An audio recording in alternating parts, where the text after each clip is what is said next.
ஆண்டவர் இரட்சகருமாகிய இயேசு கிறிஸ்துவின் மேன்மை மகத்துவமான நாமத்திற்கு மகிமை உண்டாவதாக. மறுபடியும் கர்த்தருடைய நாமத்தை ஆராதிக்க நாம் அனைவருக்கும் கர்த்தர் உதவி செய்திருக்கிறார். இதற்காக கர்த்தருடைய நாமத்தை நான் சோதரிக்கிறேன், மகிமைப்படுத்துகிறேன். நிலையில்லாத இந்த உலக வாழ்க்கையில் கர்த்தர் நம்மை காத்திருக்கிறார் என்பதுதான், ஜீவனை தந்திருக்கிறார் என்பதுதான் அது ஒரு மிகப்பெரிய ஒரு சாட்சியாக இருக்கிறது. எல்லா சாட்சியை விட அப்படிப்பட்டதான சாட்சி விலகு கர்த்தர் நம்மை இந்த இடத்தில் அழைத்து வந்திருக்கிறபடினால் கர்த்தருடைய நாமத்தை நான் சோதரிக்கிறேன், மகிமைப்படுத்துகிறேன். கர்த்தருடைய நாமத்தை ஆராதிக்க வந்திருக்கிற உங்கள் அனைவருக்கும் இயேசு கிறிஸ்துவின் இணையற்ற நாமத்தினாலே அன்பின் வாழ்த்துதலை நான் தெரிவித்துக் கொள்கிறேன். வருகிற புதன்கிழமை மாதத்தின் முதல் நாள். எனவே புதன்கிழமை மே மாதம் 1ஆம் தேதி காலையில் 5 மணிக்கு இந்த இடத்தில் விளக்கமாய் நடைபெறுகிறதான விசேஷித்த ஸ்தோத்திர ஜெப கூட்டம் நடைபெறும். இதில் தேவனுடைய பிள்ளைகள் கலந்து கொண்டு கர்த்தருடைய ஆசீர்வாதங்களை பெற்றுக்கொள்ளும்படியாக அன்பாய் கேட்டுக் கொள்கிறேன். அடுத்தபடியாக நமது சபையை சார்ந்ததான எப்சிபா ரூத் அவர்களுடைய என்கேஜ்மெண்ட் 3ஆம் தேதி 11 மணிக்கு அவருடைய இல்லத்தில் வைத்து நடைபெறும். 3ஆம் தேதி அவருடைய இல்லத்தில் வைத்து எப்சிபா ரூத் அவருடைய நிச்சயதார்த்த வைபவம் நடைபெறும். அது நம்முடைய திருச்சபையின் சார்பாக நடைபெறுகிறபடினால் சபையான விசுவாசிகள் அனைவரும் தவறாமல் சரியாக 11 மணிக்கு ஆரம்பிக்கிறதான இந்த நிச்சயதார்த்த ஆராதனைக்கு கடந்து வரும்படியாக உங்களை தயவாய் கேட்டுக்கொள்கிறேன். கர்த்தர் இந்த ஆலோசனைகளை உங்களுக்கு ஆசீர்வதித்து தருவாராக. நான் கர்த்தருடைய வார்த்தைக்கு நேராக நம்முடைய சிந்தையை திருப்புவோம். வாசியுங்கள். வாக்குகளுடைய புத்தகம் 32வது அதிகாரம் 11-12 வசனத்தை வாசிப்போம். கழுகு தன் கூட்டை கலைத்து தன் குஞ்சுகளின் மேல் அசைவாடி தன் சட்டைகளை விரித்து அவைகளை எடுத்து அவைகளை தன் செட்டைகளின் மேல் சுமந்து கொண்டு போவது போல கர்த்தர் ஒருவரே அவனை வழி நடத்தினார். அந்நிய தேவன் அவரோட இருந்ததில்லை. கர்த்தருடைய நாமத்திற்கு மகிமை உண்டாவதாக. வேதாகமத்திலே அநேக பறவைகளை குறித்து சொல்லப்பட்டிருக்கிறது. இதில் சில இடங்களிலே கழுகை குறித்து அதிகமாக சொல்லி இருப்பதை நாம் வாசிக்கலாம். இந்த வேத பகுதியிலே இஸ்ரவேல் ஜனங்களை வழிநடத்துவதான காரியங்களை குறித்து ஆண்டவர் சொல்லும் போது இந்த கழுகினுடைய காரியத்தை அங்கு ஓமானமாக எடுத்து சொல்வதை பார்க்கிறோம். நாம் எத்தனையோ பறவை இனங்களை பார்க்கிறோம். அது எல்லா பறவைகளை விட கழுகினுடைய தன்மைகள் மிக மிக வித்தியாசமானது, மிக மிக வேறுபட்டது. எந்த பறவையும் பறக்க முடியாத உயரத்தில் பறக்கக்கூடியதான ஒரே பறவை இந்த கழுகுதான். ஏரோப்ளேன் உயர பறக்கிறது, அதை விட இது உயர பறக்கும். ஒரு குறிப்பிட்ட தூரத்திற்கு மேல சுவாசிப்பதற்கு காற்றுகள் ரொம்ப குறைவாக இருக்கும். அப்படிப்பட்டதான இடத்திலையும் பறக்கக்கூடியதான ஒரு பறவை கழுகு. அந்த கழுகுடைய தன்மை இந்த இடத்துல அவர் எளிதாக சொல்கிறார். கழுகு தன் கூட்டை கலைத்து குஞ்சுகளின் மேல் அசைவாடி. எந்த ஒரு பறவையும் தான் குடியிருந்ததான கூட்டை கலைக்கிறதே நாம் பார்க்க முடியாது. பறவைகள் கூடு கட்டும், ஆனால் கட்டின கூட்டை பிரிக்கிறதான எந்த ஒரு பறவையும் நாம் கேள்விப்பட்டதில்லை. கட்டினதான கூட்டை கலைக்கிறதான ஒரே ஒரு பறவையினும் கழுகுதான். இந்த கழுகு ஏன் இவ்வளவு நாளும் தான் பாதுகாப்பாக இருந்ததான கூட்டை கலைக்கிறது என்கிறது ஒரு கேள்விதான். ஏன் அது அமிதமாக கலைக்க வேண்டும்? இந்த கழுகு தன்னுடைய கூட்டை கலைப்பதனுடைய நோக்கம் என்ன? ஆண்டவருடைய ஓமானத்தை இதில் நாம் பார்க்கும்போது அது கூட்டை கலைக்கிறதான காரியத்தை இஸ்ரவேல் ஜனங்களோடு கூட அவர் ஒப்பிடுகிறார். எப்படி கழுகு தன் கூட்டை கலைத்து குஞ்சுகளை தன்னுடைய ரெக்கைகளிலே சுமந்து சென்றதோ அதை போல நீங்கள் பாதுகாப்பாக இருந்ததான கூட்டை கலைத்து நான் உங்களை என்னுடைய தோள் மேல் சுமந்து கொண்டு போனேன் என்று சொல்லி ஆண்டவர் சொல்கிறார். வேறு தேவர்கள் இருக்கவில்லை, அவர் ஒருவரே நடத்தினார் என்று சொல்லி வேதத்திலே சொல்லப்பட்டிருக்கிறது.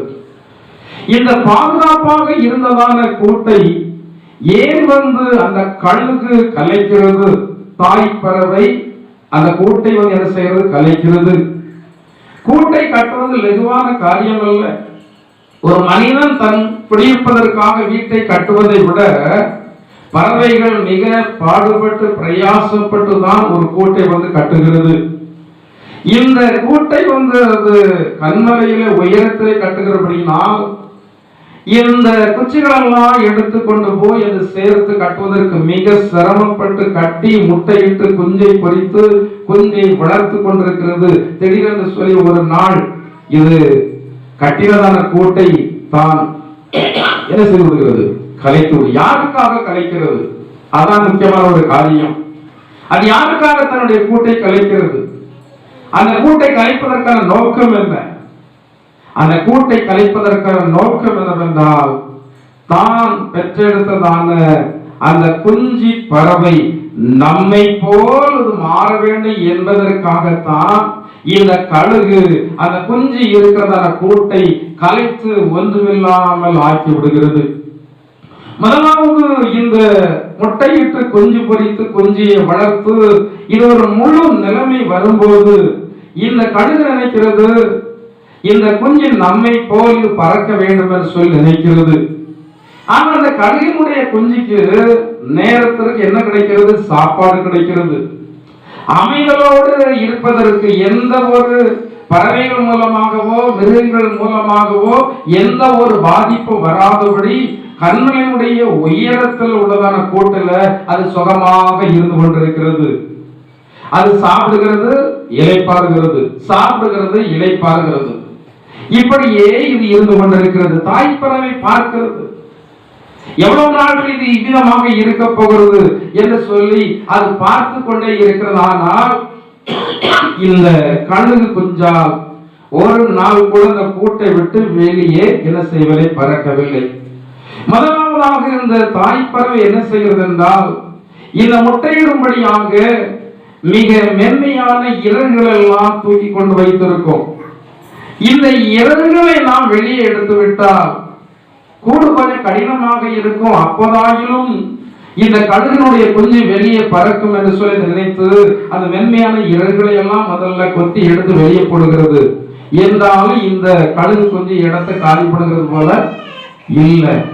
அது பார்த்து விட்டு கடைசியில் என்ன செய்கிறது என்றால் இந்த கழுகினுடைய குஞ்சு பறக்காமல் இருக்கும் போது ஒவ்வொரு குச்சாக எல்லாவற்றை எடுத்து கூட்ட ஒண்ணும் இல்லாமல் ஆக்கி விடுகிறது தாய் பறவை. ஒண்ணுமில்லாமல் ஆக்கிவிட்டு திரும்பியாயினும் பறக்குமா என்று சொல்லி தாய் பறவை பார்க்கிறது. திரும்பவும் அது பறக்கவில்லை. கூடு இல்லாவிட்டாலும் அதே இடத்துல அது உட்கார்ந்து கொண்டே இருக்கிறது. இந்த தாய்க்கிழகு இந்த பிள்ளையின் மீது அன்பாக இருக்கிறபடினால அது பறக்காவிட்டாலும் அதுக்கு என்ன கொடுத்து கொண்டிருக்கிறது? ஆகாரம் கொடுத்து கொண்டே இருக்கிறது. அந்த கழுகுனுடைய ஒரே நோக்கம் என்னவென்றால் தன்னை போல நம்முடைய குஞ்சு என்ன செய்ய வேண்டும்? மாற வேண்டும். நாம் ஒவ்வொருவரை குறித்தும் நமக்கு தாய் பறவையாக தகப்பன் பறவையாக இருக்கிறதான இந்த கழுகாகிய ஆண்டவனாகிய இயேசு கிறிஸ்துவின் எண்ணம் என்னவென்றால் நாம் எல்லாம் யாரை போல மாற வேண்டும்? அவரை போல மாற வேண்டும் என்பதுதான் நம் ஆண்டவர் இயேசுவினுடைய விருப்பம். இந்த இஸ்ரவேல் ஜனங்களையும் கர்த்தர் அப்படிதான் விரும்பினார். இந்த தாய்களுக்கு காத்து காத்து இருந்து பார்க்கிறது. இந்த கழுகினுடைய குஞ்சு பறக்கவே இல்லை.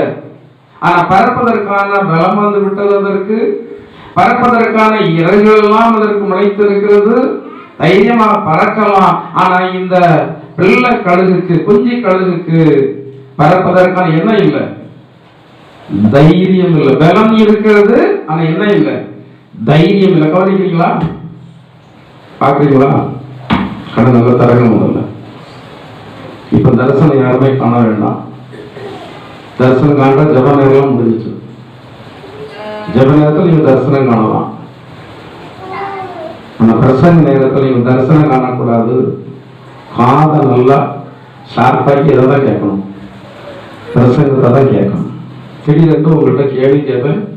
இனிமே நான் முடிவு பண்ணிட்டேன், பேர் சொல்லி கேட்கணும்னு நினைச்சிருக்கேன். ஏன்னா மொட்டையை சொன்னா பலம் இல்லை. யாரை தூங்கி கொண்டிருக்கிறீர்களோ அவருடைய பேரை சொல்லி, எனக்கு கொஞ்சம் வயசு பிடிக்கல, எனக்கு கொஞ்சம் தைரியம் இல்லை உன்கிட்ட பேசுறதுக்கு. இதுக்கு முன்னாடி தான் தைரியம் இல்லை. தைரியம் இல்லாமல் பயந்து சபை நடத்தணும், அதான் கதை. தைரியமா சபை நடத்தணும், அதான் கதை.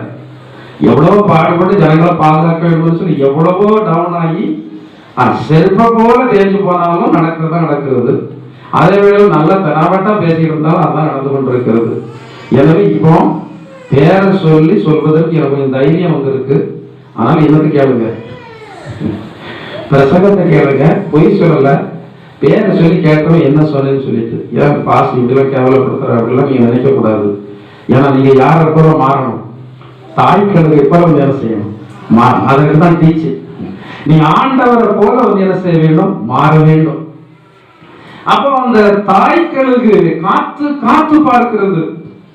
ஆனா இது பறப்பதற்கான எந்த அறிகுறியுமே இல்லை. பலம் இருக்கிறது, இறக்கையெல்லாம் வளர்ந்திருக்கிறது, எல்லாம் சரியாகத்தான் இருக்கிறது.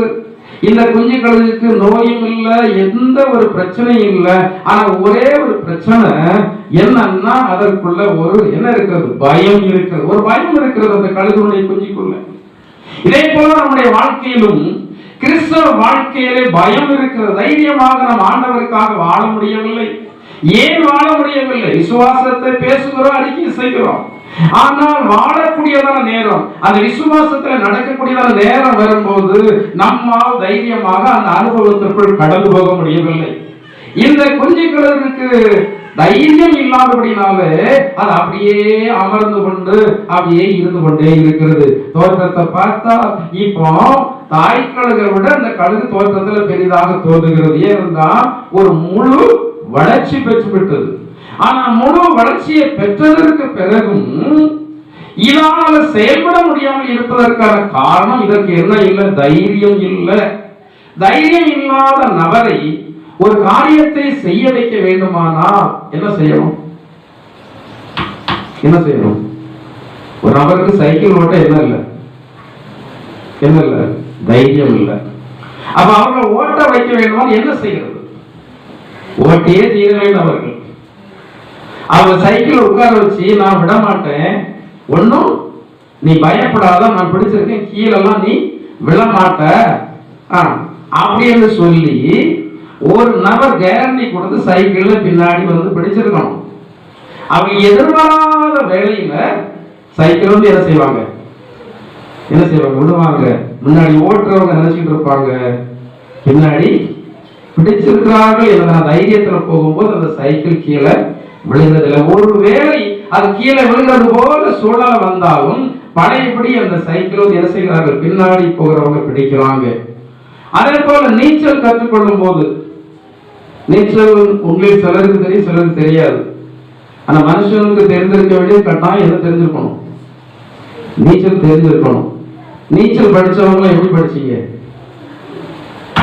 நானும் நீச்சல் படிச்சேன், நான் படிச்சவங்களுக்கு பிறகு சொல்லு, நீங்க நீச்சல் எப்படி படிச்சீங்க? சிலர் இப்ப நவீன காலத்துல அதற்கு அந்த என்ன ஜாக்கெட்லாம் வந்திருக்கிறது, ஏர் ஜாக்கெட். ஏர் ஜாக்கெட் வாங்கி போட்டுக்கொண்டா தண்ணீர்ல மிதக்கதான் செய்யும், அதை போட்டு படிக்கிறாங்க. சிலர் ஏர் அடித்ததான டியூப்பை வாங்கி போட்டு அதில் உட்கார்ந்து கொண்டு படிக்கிறாங்க. சிலர் சின்ன வயசுலயே ஒரு இடுப்பளவு தண்ணியில பெரியவங்க இந்த பிள்ளைகளுடைய வயிற்றை தாங்கி கொண்டு காலகை அடின்னு சொல்லி படிக்கிறாங்க. ஆனா ஒரு சிலர் மட்டும்தான் தானாக இதை செய்யறாங்க, தானாக படிக்கிறாங்க. நான் நீச்சல் தெரியாமல் இருக்கும்போது ஒரு நபருக்கு நான் நீச்சல் கற்றுக்கொள்ள வேண்டும் என்றதான் ஒரு விருப்பம். ஆனா எனக்கே பயம். தண்ணீரை பார்த்தா பொதுவா எனக்கு என்னதுதான் ஒருத்தர் ஒரு பயம் இருக்கும். பொதுவாக எனக்கு தண்ணீரை பார்த்தால் பயம். ஏனென்றால் சிறு வயதில் என்னை தண்ணீர் பக்கத்திலே கொண்டு போகல. ஏனென்றால் அந்த நாட்களிலே நான் மிக சிறுவனாக இருக்கும்போது மிக மிக அதிகமான நோயினால் பாதிக்கப்பட்டவர். தண்ணீர் கையில பட்டாலே பிடிக்காது. ஏனென்றால் அவ்வளவு இருமல், சளி இந்த மாதிரி காரியங்கள் ரொம்ப அலக்கழிக்கப்பட்டவர். எனவே அதிகமா தண்ணீர்ல குளிப்பாட்ட கூட மாட்டார்கள். துடைத்து துடைத்தான் எடுப்பார்கள். சிறு வயதில் தண்ணீரே பார்க்காமல் இருந்தபடினா தண்ணீரை பார்த்தா ஒரு பயம். ஒரு நாள் ஒரு நபர் கேட்டுட்டே இருந்தார், நீச்சல்லாம் உங்களுக்கு தெரியுமா அப்படின்னு கேட்டே இருந்தார். நீச்சல் தெரியாது என்பதை கன்ஃபார்ம் பண்ணிட்டார். ஆனா அந்த நபருக்கு விருப்பம், நான் என்ன பிடிக்கும், நான் நீச்சல் பிடிக்கும். அப்ப அப்படியே கிணத்து பக்கத்துல அப்படியே கூட்டிட்டு அப்படி பேசிட்டே போயிட்டு படாம கிணத்து விட்டு தள்ளிட்டார். கிணறு பயங்கர ஆழம். அதாவது கிணத்துக்குள்ள எப்படி தள்ளிட்டார். என்னை கொல்லுவதற்காக தள்ளவில்லை. அவர் எதற்காக தள்ளினாரு, நான் நீச்சல் படிக்க வேண்டும் என்பதற்காக தள்ளினாரு. அவன் அதுக்கு பின்னாடியே என் கூட தண்ணீர்ல குதிச்சாரு. அவன் தண்ணீர் குடிச்சான்னா அவன் என்ன செய்யணும், பிடிக்கணும். இல்லாவிட்டால் அவன் நீச்சல் தந்தா பழகிடுவான். அன்னைக்கு நான் என்ன பழகிட்டேன், அது வரைக்கும் எனக்கு பயம். அதற்கு முன்னாடியே நான் தண்ணீர்ல விழுந்திருந்தால் நான் நீச்சல் என்ன செய்திருப்பேன், படிச்சிருப்பேன். ஆனால் ஒரு நபர் இந்த பயத்தை போக்கும்படியாக என்னை அப்படிப்பட்டதான் ஒரு இக்கட்டான சூழ்நிலைக்கு தள்ளின போது அதற்கு அப்புறமாக என்ன மாறினது, பயம் மாறினது. இப்ப தண்ணீரின் பக்கத்துல போய் இருந்தா யாரும் தள்ளிப்பாக இருந்தாலும் பயம் இல்லை. அந்த நாட்களில் தண்ணீர்ல விழுந்தா நம்ம என்ன செய்யறதுதான் ஒரு பயம் இருந்தது. பாருங்க, இந்த கழுகுனுடைய குஞ்சுக்கு எல்லாம் இருக்கிறது, ஆனா பயம் கூட இருந்தபடினாலே இந்த கழுகு பறப்பதற்கு, கழுகுனுடைய குஞ்சு பறப்பதற்கு விருப்பம் இல்லாமலே இருக்கு. இப்படி இருந்து கொண்டிருக்கிறதான வேளையிலே இப்படி இருந்து கொண்டிருக்கிறதான வேளையிலே என்ன நடந்தது, தாய்ப்பறவை எங்கே இருந்தோ வேகமாக பறந்து வந்தது. பறந்து வந்து இந்த குஞ்சினுடைய அடியில போய் இப்படியே தூக்கிட்டு போனது. இப்ப தாய்ப்பறவை கீழே இருக்கிறது, இந்த குஞ்சி பறவை தாய்க்கழுகினுடைய மேல செட்டைகளுக்கு மேல இருக்கிறது. இப்ப நினைத்துக் கொண்டிருக்கிறது, நம்ம அந்த இடத்துல இருந்தாலும் யாருடைய தோல் மேலதான் இருக்கிறோம், நம்முடைய தாயுடைய தோல் மேலதான் இருக்கிறோம் என்று சொல்லி தைரியமாக இருந்த வேளையில மேலே கொண்டு போய் இந்த தாய்ப்பறவை ரெக்கையை 2-3 அடி அடிச்சு உதறி விட்டு விட்டது. உதறி விட்டு தாய்ப்பறவை வேகமாக அதை விட்டு நகர்ந்து விட்டது. இப்போ இது அந்த இடத்துல கர்ணம் அடித்து மேல இருந்து எங்க வருது, ஏன்னா இதற்கு முன்னாடி இது பறந்ததான என்ன கிடையாது, பறந்ததான பழக்கம் இல்லை. எனவே இது மேல இருந்து கர்ணம் அடித்து அடித்து கீழே வந்து கொண்டே இருக்கிறது. கீழே விழுந்து தரையில அடிபட்டு விடும் என்று சொல்கிறதான ஒரு நேரம் வருகிறதான போது இந்த தாய்க்கழுகு எங்கே இருந்து வந்ததோ தெரியவில்லை. அது அப்படியே திரும்பவும் அதை என்ன செய்கிறது, திரும்பவும் அதை தாக்கி மேலே தூக்கி கொண்டு போகிறது. இப்படி ஒரு முறை அல்ல, 2 முறை அல்ல, பல முறை இதை தூக்கி மேல மேல மேல விட்டு கீழே தாங்கி, மேல விட்டு கீழே தாங்கி, இப்படியே பல முறை செய்கிறதான நேரத்துல திடீரென்று சொல்லி ஒரு நாள் இந்த கழுகுனுடைய குஞ்சு அது தானாகவே என்ன செய்ய ஆரம்பித்து விட்டது, பறக்க ஆரம்பித்து விட்டது. தானாகவே பறக்க ஆரம்பித்து விட்டது. இப்ப இதற்கு தைரியம் விட்டது, இதனுடைய பலம் இதற்கு தெரிய ஆரம்பித்து விட்டது. இது இப்போது பறந்து பழகிவிட்டது. எனவே இது எதற்குமே கவலைப்படாமல் இப்போது தாய்க்கழுகுக்கு முன்னாடி இது மிக உயரமாக பறக்க ஆரம்பித்து விட்டது. இதை எதற்காக ஆண்டவர் இந்த 2 வசனத்திற்கு உள்ளேயே இவ்வளவு பெரிய ஒரு சத்தியத்தை அவர் அடக்கி வைத்திருக்கிறார் என்றால், கிறிஸ்தவ வாழ்க்கை என்பது இப்படித்தான். ஆண்டவராகிய இயேசு கிறிஸ்து அவர் நம்மை சுமக்கிறதான ஒரு தாய்ப்பறவையாக இருக்கிறார். ஆனா என்றைக்குமே அவர் நம்மை சுமந்து கொண்டு இருக்க வேண்டும் என்று சொல்லி நினைக்க கூடாது. ஆரம்பத்திலே இந்த தாய்க்கழுகு இந்த பிள்ளைக்கழுகை உதறி விடும் போது அதை நினைத்திருக்கும், இன்றைக்கு நாம் அழிந்தோம், இன்றைக்கு நாம் செத்தோம், நம்முடைய தாய் எங்கேயோ போய்விட்டது என்று சொல்லிதான் அது அங்கே இருந்து அப்படியே கர்ணம் அடித்து அடித்து கீழே வந்திருக்கும். ஆனால் உண்மை என்னவென்றால் அந்த பிள்ளைகளை அது விட்டது தன்னை போல் மாற வேண்டும் என்பதற்காக.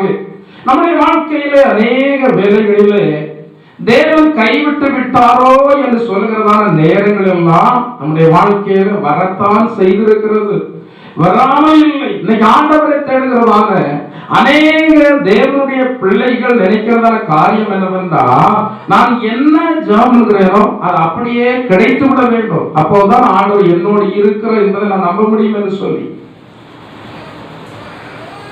ஜெபித்தது கிடைத்த உடனே ஒரு மனுஷன் ஆண்டவரை நம்பி விடுவானா என்றால் எல்லாரும் அல்ல. வேதத்துல பார்க்கிறோம் அல்லவா, 10 குஷ்டரோகிகள் விடுதலை விரும்பினாங்க. விடுதலை கேட்டாங்க. என்ன கிடைச்சு?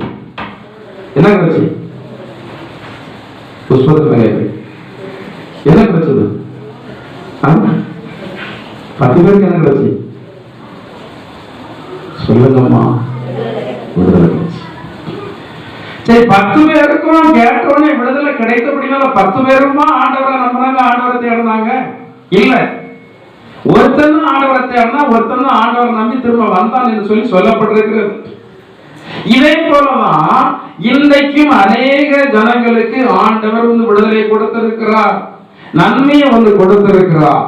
ஆனா அநேக ஜனங்களால் ஆண்டவரை நிரந்தரமாக தேட முடியவில்லை. முன்பு என்ன மார்க்கத்தில் இருந்தார்களோ அதே மார்க்கத்திற்கு திரும்ப போய் விடுகிறார்கள்.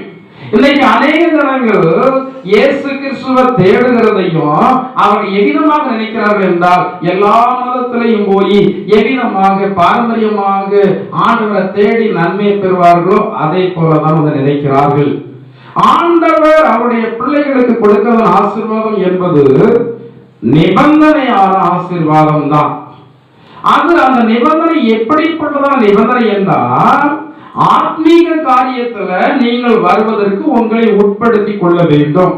இன்னைக்கு பிசாசு துரத்தும்படியாக சிலர் வருவாங்க. அவர்கள் முதலே சொல்லிடுவேன், ஏன்னா அவர்களால் ஆண்டவரை பின்பற்ற முடியாது. எனவே முதலே சொல்லிவிடுகிறது, நான் வைத்தியம் அல்ல, நான் மந்திரவாதியும் கிடையாது, நான் ஆண்டவருக்கு ஸ்தானாபதி. உங்களுக்கு விடுதலை கிடைக்க வேண்டுமானால் நீங்கள் யாருக்கு உங்களை ஒப்புக் கொடுக்க வேண்டும்? ஆண்டவருக்கு உங்களை ஒப்புக் கொடுக்க வேண்டும். சமீபத்தில் ஒரு மந்திரவாதியாக இருந்து தேவனை ஏற்றுக்கொண்டதான் ஒரு தேவனுடைய மனுஷன். அவர் ஒரு சாட்சியை பதிவிடும் போது இவ்விதமாக பதிவிடுகிறார். இந்த மந்திரவாத சக்திகள் அனுப்பப்படும் போது அநேக கிறிஸ்தவ ஜனங்களை பாதிக்கிறது, அநேக ஆண்டவர் அறியாத ஜனங்களை பாதிக்கிறது. ஆனால் ஒரு கேள்வி என்னவென்றால், ஏன் கிறிஸ்தவ ஜனங்களை பாதிக்கிறது தான் கேள்வி. ஏனென்றால் கிறிஸ்தவ ஜனங்கள் மெய்யான தேவனாகிய ஆண்டவராகிய இயேசுவை தேடுகிறவர்கள், விசுவாசம் உள்ளவர்கள். எல்லா தெய்வத்தோட ஆண்டவர் பெரியவர், அவருடைய வல்லமை பெரியது என்று நாம் அறிந்திருக்கிறோம், நாம் நம்பி இருக்கிறோம். ஆனால் இவ்விதமாக இருக்கும் போது ஏன் கிறிஸ்தவ ஜனங்களை மந்திரவாத கிரியைகள் தாக்குகிறது என்று சொல்லி அவர் விளக்கம் கொடுக்கும் போது கொடுக்கிறார். உண்மை கிறிஸ்தவர்களை பிலிசுனிய சைபனை மந்திரவாத கிரியைகள் தொட முடியாது. ஒருவேளை சுற்றி சூழ வரலாம், ஒருவேளை தூரத்தில் இருந்து அக்னியஸ்தர்கள் அடிக்கலாம். ஆனால் ஒரு சரியான ஒரு தேவனுடைய பிள்ளைகளிடத்துல வேதத்தை வாசித்து ஜெபித்து அதன்படி நடக்கிறதான ஒரு உண்மை கிறிஸ்தவரிடத்துல பிலிசுனிய மந்திரவாத செயல்கள் செயல்பட முடியாது. இன்னைக்கு அநேக கிறிஸ்தவன் சொல்கிறதான ஜனங்களும் இந்த பிலிசுனிய ஏவல் செய்கிற வல்லமைகளினால என்ன செய்யப்பட்டிருக்கிறாங்க? கட்டப்பட்டிருக்கிறாங்க. உங்களையும் சிலர் கட்டப்பட்டிருக்கிறீங்க. எனவேதான் உங்களால் ஆன்மீக ஜீவியத்தில் எழுத முடியவில்லை, ஆண்டுடைய நாமத்தை சிலரால் துதிக்க முடியவில்லை. நீங்க நினைத்து பாருங்கள், உலக காரியத்துல நீங்க எவ்வளவோ லகுவாக செயல்படுறீங்க, சம்பாத்தியமானதற்கு லகுவாக செயல்படுறீங்க, ஒரு இடத்துல உட்கார்ந்து பழக்கம் பேசிக் கொண்டிருப்பதற்கு லகுவாக செயல்படுறீங்க. அதற்கு என்ன தெரியல, நேரம் தெரியல, மணியும் பார்ப்பதற்கு அவசியம் இல்லை. ராத்திரி 12 மணிக்கும் பேசிக்கொண்டு இருக்கும் போது மணி எத்தனை ஆச்சுன்னு சொல்லி பார்த்து பேசுறது இல்லை. பேசி முடிஞ்சு இவங்க பேசுறதுக்கு ஒண்ணுமே இல்லைன்னு யோசனை பண்ணிட்டே இருந்தா தான் நேரம் ஆயிருக்குமோ பார்க்கணும். ஆனால் சபையில கடந்து வந்து ஆராதனை பண்ணா ஓயாம என்னத்தை பார்க்க சொல்லுது? என்னத்தை பார்க்க சொல்லுது? ஏன் ஏன் பார்க்க சொல்லுது? சீக்கிரம் சீக்கிரம் முடிக்க மாட்டாரா? சீக்கிரம் முடிக்க மாட்டாரா? இன்னைக்கு 3 மணி நேரம் போவதுக்கு ஐயோ இங்க இருக்கிற ஜனங்களுக்கு இருக்கிறதான ஒரு சிரமத்தை பார்த்தா அதை போல ஒரு சிரமத்தை எங்கேயுமே பார்க்கல. ஆனா மணிக்கணக்காக கால் வலிக்கிற சிலருக்குலாம் கால் வலி உண்டு. ஆனா நான் ஆச்சரியப்படுவேன், இவர்களுக்கு இங்க வந்து நிற்பதற்கு கால் வலிக்குன்னு சொல்றாங்களே, ஆராதனை பண்ணுவதற்கு எழுதுங்கன்னா என்ன வலிக்கும்? என்ன வலிக்கு? கால் வலி. ஆனா தெருவில் நான் சில விளைவுகளை சிலர் பேசுவதை பார்ப்பேன், ஒரு 1 மணி நேரம் கழிச்சு வந்து பார்ப்பேன், அப்போ தான் பேசிட்டு இருப்பாங்க. அப்ப அதுக்கு என்ன வலிக்கல? வலிக்கலையா? ரொம்ப உற்சாகம் சொல்றேன். அதுக்கு என்ன வலிக்கல? காதலுக்கு. ஏன் தெரியுமா? அதன் பேர்ல நாட்டம் வாஞ்சை இருக்கிறது, இதன் பேர்ல நாட்டம் வாஞ்ச குறைந்து விட்டது. ஒருவேளை ஆரம்ப நாட்களே உங்களுக்கு நாட்டம் இருந்திருக்கலாம். ரட்சிக்கப்பட்ட ஆரம்ப நாட்கள்ல ரொம்ப அதிக விசுவாசம், ரொம்ப அதிக வாஞ்ச, எப்ப பார்த்தாலும் ஆண்டவர் சொல்லிக் கொண்டிருப்போம், எப்ப பார்த்தாலும் ஆலயத்துல பார்க்கலாம், எப்ப பார்த்தாலும் ஆண்டுடைய அன்பை ஜனங்கள் மத்தியில நாம் விளம்பரப்படுத்தி கொண்டே இருப்போம். இப்போது நமக்கு இப்படிப்பட்டதான காரியங்களின் பேரில் என்ன இல்லை? ஆர்வம் இல்லை. ஜனங்களிடத்துல ஆர்வத்தை குறைப்பதற்கு என்று சொல்லியே சில சாத்தானுடைய ஆவிகள் செயல்பட்டு கொண்டிருக்கிறது. சில ஆர்வத்தை குறைக்கும், சில ஆர்வத்தை கூட்டும். சமயத்துல ஒரு தேவனுடைய மனுஷன் ஒரு சாத்தானை விரட்டும் போது அது அந்த ஆவி சொன்னதான், நான் யாரும் செய்வன வச்சு வரல, நான் தானாவும் பிடிக்கல, நான் பரம பிசாசு இருக்கிறதான இடத்துல இருந்து நான் வந்திருக்கிறேன். எதற்காக வந்திருக்கிறேன் என்று சொல்லி கேட்டால், நான் வந்திருக்கிற இந்த நபருடைய ஆவிக்குரிய வாஞ்சியை குறைத்து உலக பிரகாரமான வாஞ்சியை கூட்டுவதற்காக வந்திருக்கிறேன். உலக பிரகாரமான வாஞ்சை கூடுமானால் ஒரு நபரால் ஆண்டவருக்காக வாழவே முடியாது. அது சொல்லுகிறது, ஒரு நபருக்கு பணாசை இருந்தால் அவருடைய விருப்பத்தை விட அதிகமாக நான் கொடுப்பேன். ஒருவேளை ஒரு 10,000 ரூபாய் அவர்கள் வருமானம் ஈட்டிக் கொண்டிருந்தால் நான் திடீர்னு 50,000 ரூபாய் கொடுத்து விடுவேன். அந்த 50,000 ரூபாய் கொடுத்த உடனே அந்த நபருக்கு பணத்தின் பேரில் இன்னும் என்ன உண்டாகும்? ஆர்வம் உண்டாகும், அதீத ஆசை உண்டாகும். இந்த அதீத ஆசை உண்டாகும் போது இவருடைய மைண்ட் முழுசுமே, அவருடைய பிரயாசம் முழுசுமே அந்த பணத்தின் பேரில் திரும்ப ஆரம்பித்து விடும். ஆன்மீக காரியத்தில் அவர் தானாகவே ஒன்றும் இல்லாமல் போய்விடுவார்கள். இதன் மூலமாக அநேக கிறிஸ்தவர்களை நான் நரகத்திற்கு நேராக கொண்டு போய் கொண்டிருக்கிறேன் என்று சொல்லி அந்த சாத்தானுடைய தலைமையிடத்தில் வருகிறதான ஆவி பேசுகிறது. இன்னைக்கு அநேக கிறிஸ்தவ ஜனங்களிடத்துல, ஆவிக்குரிய ஜனங்களிடத்துல செய்வனை இல்லாமல் இங்கே நடமாடுகிறதான ஆவி பிடிக்காமல் இப்படிப்பட்டதான சாத்தானுடைய தலைமையிடத்தில் இருந்து வந்ததான ஆவி உங்களுடைய சிந்தையில ஆளுகை செய்கிறபடியினால் ஒருவேளை அது உங்களை ஆட்டாமல் இருக்கலாம், ஒருவேளை அது உங்களை அலக்களிக்காமல் இருக்கலாம், ஒருவேளை உங்களுடைய சரீரத்தில் நோயை கொடுக்காமல் இருக்கலாம். ஆனால் உங்களுடைய சிந்தையில் அது செயல்படுகிறபடினாலே அதீத பணாசை, அதீத பொருளாசை, அதீதமான தேவனுக்கு பிரியமில்லாத காரியங்களிலேயே ஆசையை அது சிந்தையில இருந்து என்ன செய்து கொண்டிருக்கிறது? தூண்டி கொண்டிருக்கிறது. அந்த ஆர்வம் அதிகமாகும் போது உங்களுக்கு ஆத்மீக காரியங்களிலே நாட்டம் தானே என்ன செய்தோம்? வரதுக்கா கூடியிருக்கா? வேதத்தில் சபையை குறித்து வெளிப்பட்ட விசேஷத்துல அங்கே சொல்லப்பட்டிருக்கிறது, அதில் எதிரமாக சொல்லி இருக்கிறது, நீ ஆதியில் கொண்டிருந்த அன்பு என்றால் என்ன? ஆண்டவரை ஏற்றுக்கொண்ட நாள் ஆண்டவர்கள் எவ்வளவு அன்பு இருந்தது, எவ்வளவு அதிகமாக ஆண்ட நாமத்தை துதித்தோம், மகிமைப்படுத்தினோம், எவ்வளவு அதிக நேரம் செலவிட்டோம் ஆண்டவரிடத்துல. தேவனுடைய சமூகம் என்றால் அதுக்கு ஆர்வமாக இருந்தது. ஆனா இப்ப ஆர்வம் இல்லாதபடினாலதான் ஆராதனைக்கு வருவது கூட நமக்கு எப்படி இருக்கிறது? பேருந்து என்பது ஆராதனை. யாராவது கேட்டா சொல்லுவீங்க, ஞாயிற்றுக்கிழமை எங்க போறேன்? கோயிலுக்கு ஆராதனைக்கு போறேன். ஆனா அநேகர் ஆராதனை முடிஞ்சு போறவங்க தானே. எனது பாச வெளியே விட மாட்டாரு. நீங்க யாரும் சொன்னாங்க கரெக்டா ஆராதனை நடக்கிற நேரத்தில் கேட்ட பூட்டியாகும், கேட்ட பூட்டிடுவாங்க.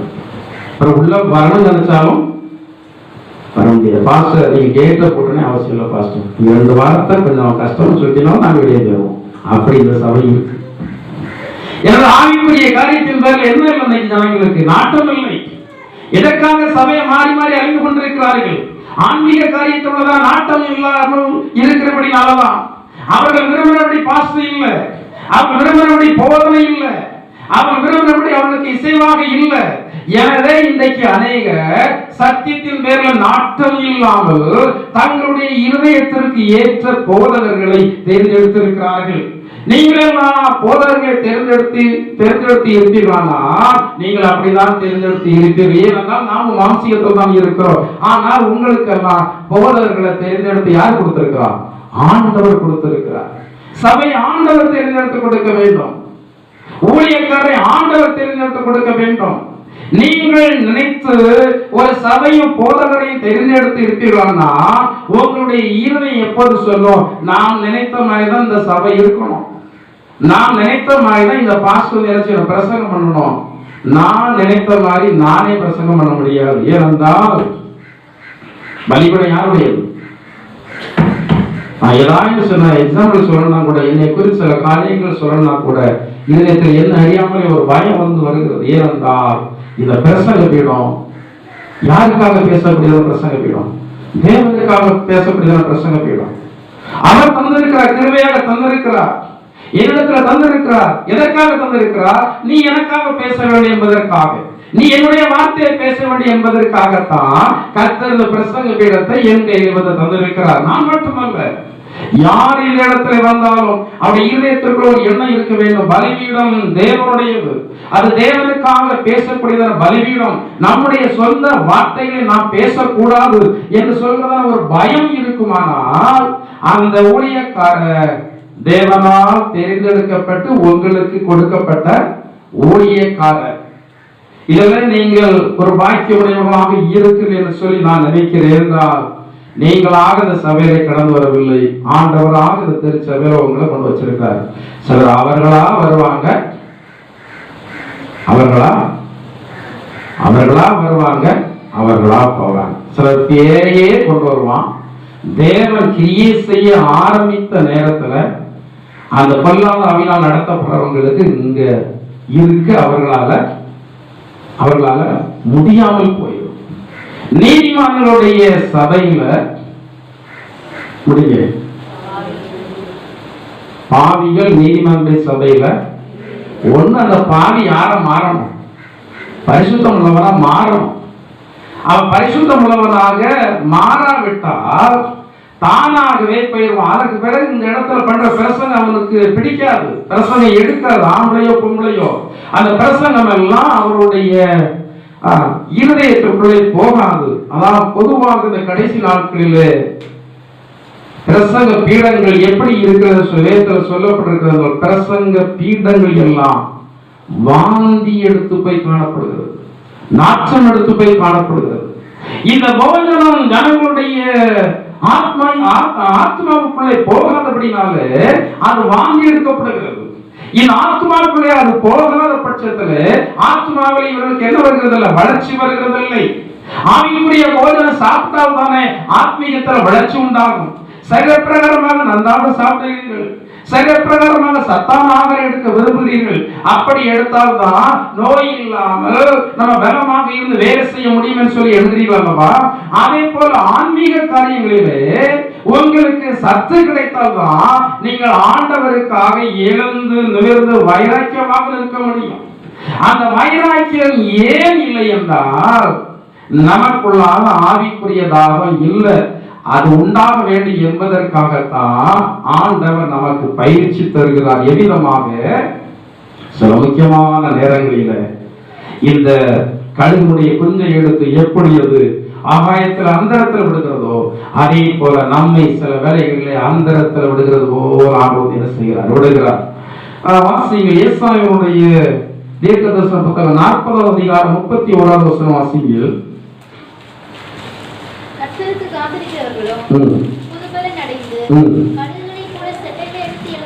புதுபலன் அடைந்து கழுகுகளைப் போல செட்டைகள் அடிப்பார்கள். இந்த கழுகுடைய குஞ்சு எதற்காக அந்தரத்திலே கொண்டு தாயால் நெருக்கடியாக விடப்படுகிறது என்றால், இந்த கழுகுக்கு என்ன உண்டாக வேண்டும்? பலம் உண்டாக வேண்டும். ரெக்கை இருந்தால் போதாது, அந்த ரெக்கையை அடித்து அடித்து அடித்து இந்த ரெக்கைக்கு என்ன உண்டாக வேண்டும்? பலன் உண்டாக வேண்டும். இந்த வேதாகமத்திலே கழுகுடைய காரியங்களை குறித்து ஒரு சில காரியங்களுக்கு ஒப்புமைப்பட்டு சொல்லப்பட்டிருக்கிறது. ஒன்று பலன். அடுத்தபடியாக யோபு 39:27 நீங்கள் வாசித்து பாருங்கள். வாசிங்க 39:27.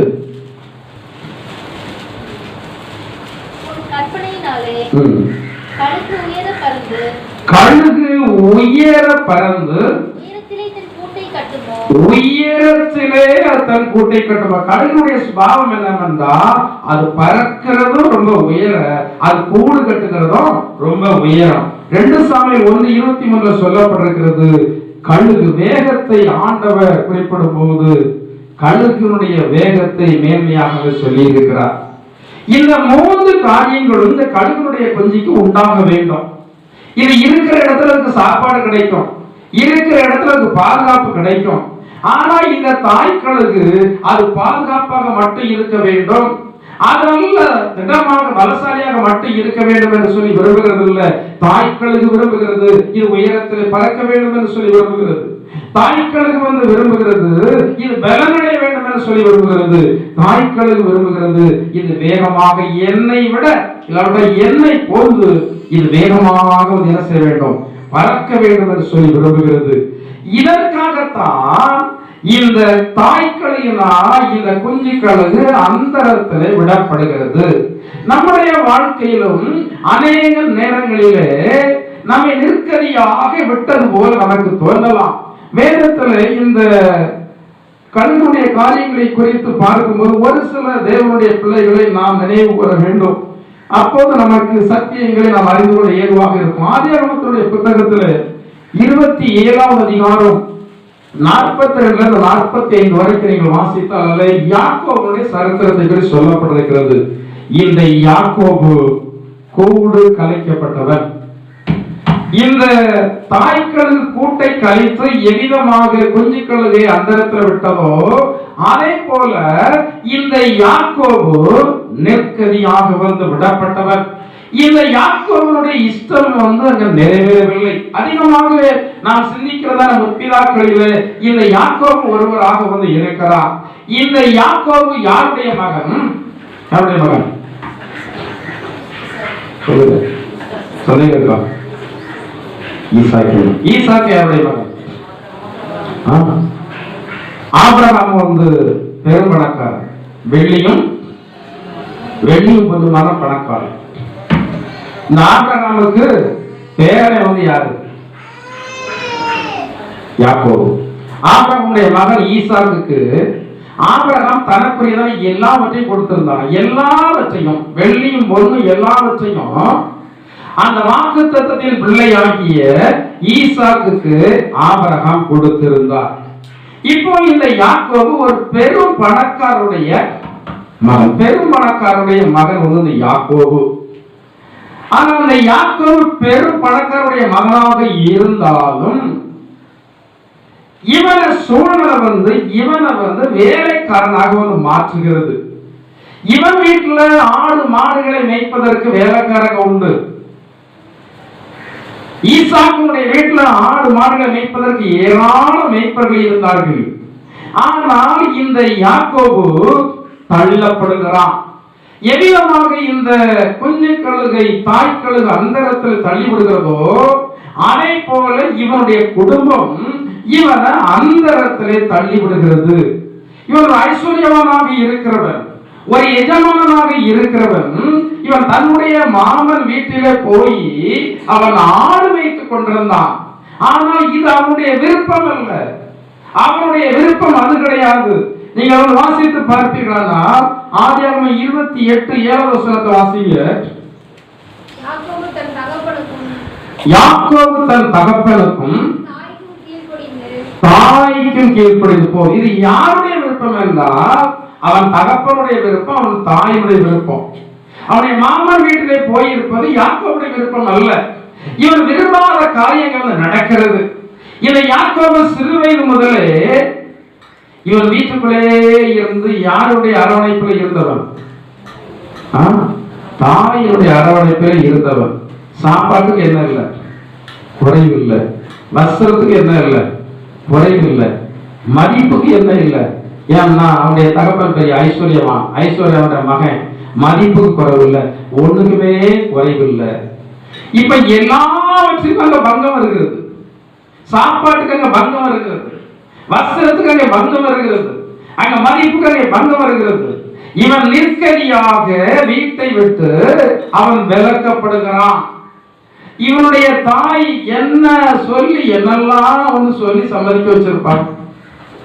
ஒரு தாயை விட்டு ஒரு பிள்ளை பிரிக்கிறது என்பது ரொம்ப கஷ்டம் இல்லையா? கஷ்டம். ஆணா இருந்தாலும் சரி, பெண்ணா இருந்தாலும் சரி, ஒரு தாயை விட்டு பிரிவது ரொம்ப கஷ்டம். அது இந்த நாட்களுடைய அன்பை விட அந்த நாட்களுடைய அன்பு ரொம்ப ரொம்ப அதிகம். இப்ப எல்லாம் பிள்ளைகளுக்கு அன்பு இருக்கா இல்லையான்னு என்ன செய்ய வேண்டியது இருக்கு? இருக்கா யார சொல்றாங்க இல்லையா? பிள்ளைகளுக்கு அன்பு இருக்கா இல்லையான்னு என்ன பண்ண வேண்டியது இருக்கு? 10 மாசம் சுமந்து பெற்றெடுத்து கண் உறங்காமல் இருந்து அந்த பிள்ளைகளை பராமரித்து ஆளாக்கி தன்னுடைய ஆசா பாசங்கள் எல்லாம் குறைத்து தான் வஸ்திரம் எடுக்காவிட்டால் பிள்ளைகளுக்கு வஸ்திரம் எடுத்து கொடுத்து தான் நல்ல வாகனத்தை வாங்காட்டாலும் பிள்ளைகளுக்கு நல்ல வாகனத்தை வாங்கி கொடுத்து பிள்ளைகள் விரும்புறபடியெல்லாம் சாப்பிட வைத்து பிள்ளைகளை முன்னாடி விட்டு முன்னாடி இருந்து பெற்றோர்கள் என்ன பார்க்கறாங்க? நல்ல பெற்றோர் பார்ப்பாங்க. இது நல்ல பெற்றோர் பார்க்கறாங்க. ஆனா கொஞ்சம் வயசான உடனே, கொஞ்சம் வயசுனா ஒரு திருமண நேரம் வந்த உடனே இந்த பிள்ளைகள் முழு அன்பை எங்க போடுவோம்? ஆனா இருந்தாலும் சரி, பெண்ணா இருந்தாலும் சரி. அதுக்கு சிலர் சொல்லிடுவாங்க, பைபிள் அப்படிதான் பாசம் சொல்லியிருக்கு, பைபிள் அப்படியே சொல்லியிருக்கு, வெறுக்கான சொல்லியிருக்கு அப்படின்னு சொல்லலையே. அந்த பைபிள் இருக்க வார்த்தையை கரெக்டா பார்க்கணும். உன் தகப்பனை உன் தாயையும் சில பிள்ளைகளுக்கு திருமணம் அப்படியும் போது உன் தாயும் உன் தகப்பனையும் வெறுத்துன்னு சொல்லல, அது எப்படி சொல்லியிருக்கு? விட்டுன்னு சொல்லியிருக்கு. விட்டு. வெறுப்பு வேற, வெறுப்பு வேற, விட்டு வேற. இன்னைக்கு சிலர் நினைத்து கொள்றாங்க, கல்யாணம் முடிந்து விட்டால் பெற்றோர்கள் எல்லாம் வெறுத்து விட்டு விட வேண்டும் என்று சொல்லி நினைத்துக் கொள்கிறார்கள். திருமணம் முடிந்ததற்கு பிறகுதான் பெற்றோர்கள் ரொம்ப நேசிக்கணும். பெண்கள் எல்லாம் நிறைய காரியங்களை புரிந்து கொள்ள, முக்கியமாக புரிந்து கொள்ள வேண்டியது ஆண்களுடைய இக்கட்டான காரியங்களை புரிந்து கொள்ள வேண்டும். இன்னைக்கு அநேக கிறிஸ்தவ குடும்பங்களில் கூட மனைவி கேட்கிறாள், நீங்க அப்படி கேட்டுவிடக் கூடாது. கேட்டிருந்தா ஆண்டிடத்தில் உபவாசம் மன்னிப்பு கிடைக்கும். இவரை கேட்டிருந்தால் ஆண்டிடத்தில் உபவாசம் மன்னிப்பு கேட்க வேண்டும். சும்மா மன்னிப்பு கேட்டால் வந்தது மன்னிக்கப்படாது, உபவாசம் மன்னிப்பு கேட்கணும். இல்லை இவனால திருமணம் முடிய போகுதுன்னா அப்படி ஒரு வார்த்தைகள் பேசக்கூடாதுன்னு நீங்க என்ன பண்ணணும்? நீ தீர்மானம். நான் வேணுமா இல்ல உங்க அம்மா வேணுமா உங்க அக்கா வேணுமா? நான் தான் வேணும்னா அவங்களெல்லாம் வெறுத்துட்டு என்ன செய்ய வாங்க. இல்ல அவங்க வேணும்னா நான் எங்க போயிடுறேன், நான் வீட்டுக்கு போயிடுறேன். எப்போதுமே பெண்கள் ஒன் சைடா நினைக்கிறீங்க, ஆண்கள் 2 சைடு என்ன பண்ண முடியாது? அம்மா அப்பா விட்டு விட முடியாது, அதற்காக மனைவி விட்டு விட முடியாது. அவன் இன்றைக்கு தான் வந்திருக்கிறாள் என்பதற்காக மனைவி விட்டு விட முடியாது. பையனுடைய அம்மா அப்பா சொல்லுவாங்க, இன்னைக்கு வந்தோ பெருசாயிட்டோ அப்படி வார்த்தை வைப்பாங்க.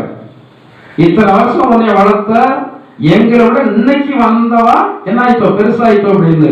அப்படி இன்னைக்கு வந்தது அப்படியெல்லாம் சொல்லக்கூடாது.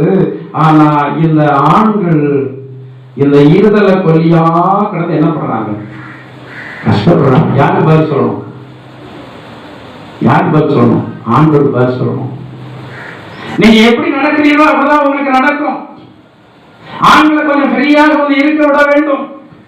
பெற்றோர்களுக்கு செய்ய வேண்டியது செய்ய விட வேண்டும். நீங்களே முன்னின்று செய்ய வைக்க வேண்டும். ஆனா இன்னைக்கு அநேக பிள்ளைகள், ஆவிக்குரிய பிள்ளைகள், மனைவிக்கு தெரியாம என்ன செய்ய வேண்டியது இருக்கு? பெற்றோர்கள் கொடுக்க வேண்டியது தானே, மனைவி தெரிஞ்சு கொடுக்க முடியுதா? மனைவி தெரிஞ்சு கொடுக்க முடியுதா? ஏன் கொடுக்க முடியல? மனைவி தெரிஞ்ச சண்டை சண்டை அவ்வளவு சண்டை போடுவா. ஆன அப்படினால பாவம் செய்ய வைக்கிறது யார் தான்?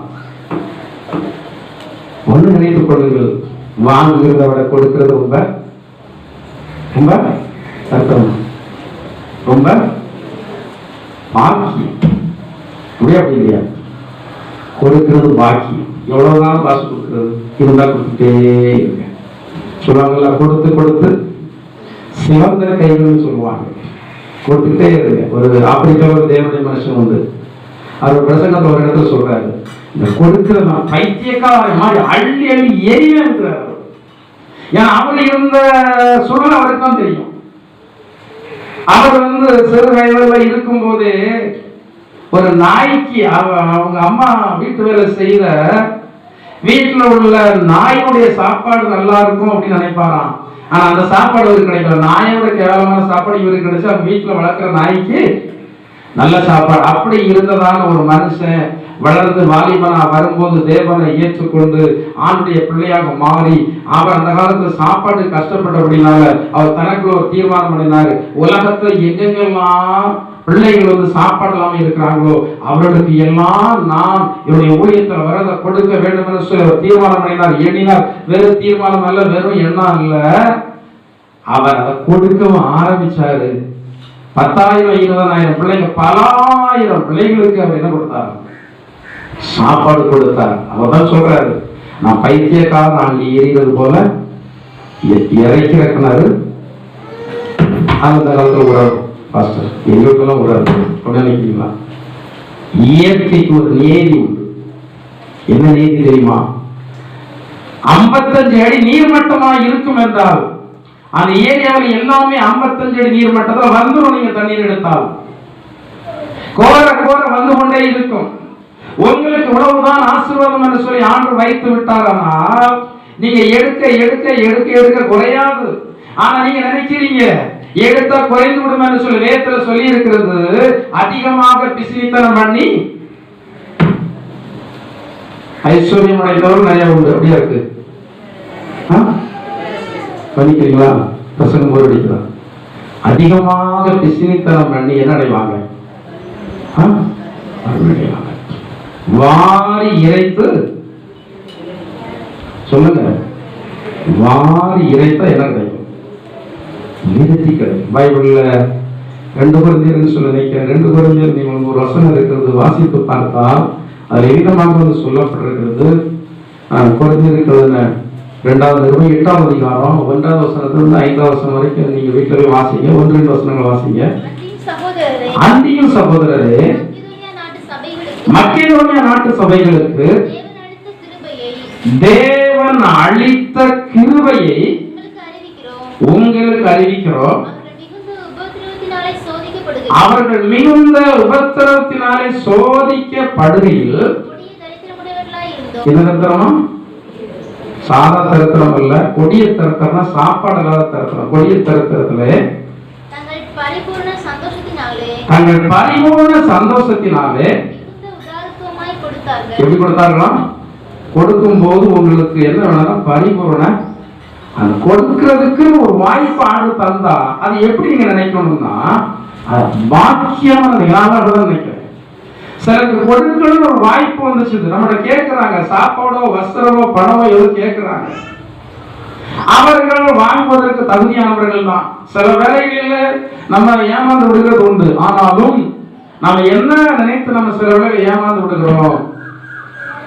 ஒருவேளை தேவன் நம்ம அனுப்பி இருப்பாரு, நாம கொடுக்காமல் விட்டுட்டு அந்த ஆசீர்வாதம் பெய்யுமே நினைச்சு சில வேலைகளை தகுதி இல்லாதவர்களுக்கும் கூட நம்ம செய்திருக்கோம். சில வேலைகளில் நம்முடைய இதயத்தில் ஒரு எண்ணம் இருக்கிறது, நாங்க ஆண்டவருடைய நாமத்தை தான் தேவனுடைய வார்த்தை சொல்கிறபடினாலே நமக்கு தரித்திரம் இருந்தாலும் நம்ம என்ன செய்யணும்? உதாரத்துவமாய், மிகுந்த சந்தோஷத்தினால மிகுந்த உதாரத்துவமாய் கொடுக்க வேண்டும். ஆனா நமக்கு எல்லாம் பரிபூர்ணமா தந்திருக்கிறார். 2 காசு விதவையை போல உள்ளவங்க யாருமே இருக்கிறீங்களா? 2 காசு விதவைக்கு அன்னைக்கு ஜீவனத்துக்கு உரியதான் வந்து என்ன செய்யலாம் கவனிக்கிறீங்களா? அன்னைக்கு ஜீவனத்துக்கு உரியதான் வச்சிருந்தா ஆண்டவர் எங்கேயுமே உட்கார்ந்துருக்காரு.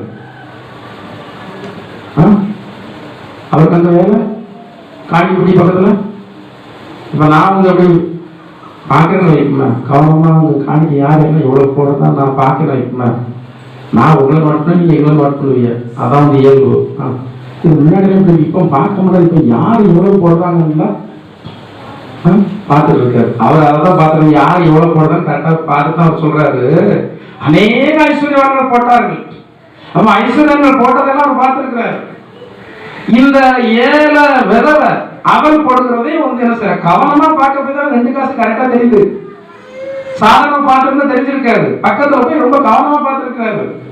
எனவே 2 காசு போடுறத கண்டுபிடிச்சிட்டாரு. அவர் சொல்றாரு, அவர்களெல்லாம் தன்னுடைய பரிபூர்ணத்தில் இருந்து நிறைய போட்டாங்க, இவளோ தன்னுடைய ஜீவனத்திற்கு வைத்திருந்தது சாப்பாட்டுக்கு வைத்திருந்து என்ன செய்தாங்க. நமக்கு சாப்பாடு தந்தாச்சு, ஆண்டவர் வஸ்திரம் தந்தாச்சு, அது போக நகையும் செய்வதற்கு தந்தாச்சு, அது போக பிக்ஷடப்பாசியும் போடுறதுக்கு தந்தாச்சு, அது போக வீட்டையும் சீர் போடுறதுக்கு தந்தாச்சு, அது போக இன்னும் கொஞ்சம் கொஞ்சமா வீட்டுல அங்கேயும் மசாலா டப்பா அங்கெல்லாம் போட்டு போட்டு கொஞ்சம் கொஞ்சமா சேர்த்து வச்சிருக்கோம். இருந்தாலும் செய்யக்கூடியவர்களுக்கு செய்ய என்ன இல்லை மனதில்லை. ஏழைகளுக்கு செய்ய மனதில்லை.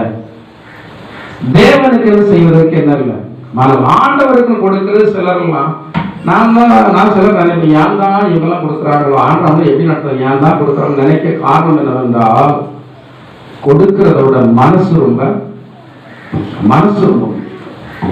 வந்து தாராள மனசா இருக்கும். உங்க மனசு வந்து கொடுக்குறோமே குறைஞ்சிருமே அப்படி நினைக்கவே கூடாது. சாரி பார்த்து ஒரு உதவ அங்க எவ்வளவுதான் இருந்தது, கொஞ்சோல மாவும் கொஞ்சோல எண்ணெய் தான் இருந்தது. ஆனா ஊழியக்காரன் சொல்றாரு, நீ முதலாவது தண்ணி கேட்டாரு, தண்ணி கொடுத்தா தண்ணி பெரியா கிடைக்கும், தண்ணி போட்டுப்பா ஓடுறா, என்னதான் கொடுப்பா, எனக்கு பசிக்குது சாப்பாடு கொடுப்போம், இவ்வளவுதான் இருக்கு, நாங்க தானியம் மனம் சாப்பிட்டு மறித்து போகலாம் சொல்லி நினைத்து கொண்டிருக்கிறோம் அப்படின்னு அவர் சொல்றார். நீ முதலாவது எடுத்து எனக்கு படித்து தேவனுக்கு கொடுக்கிறது முதலாவது. மதத்தினுடைய மேல இன்னைக்கு அனைவருக்கு தெரியறது இல்லை.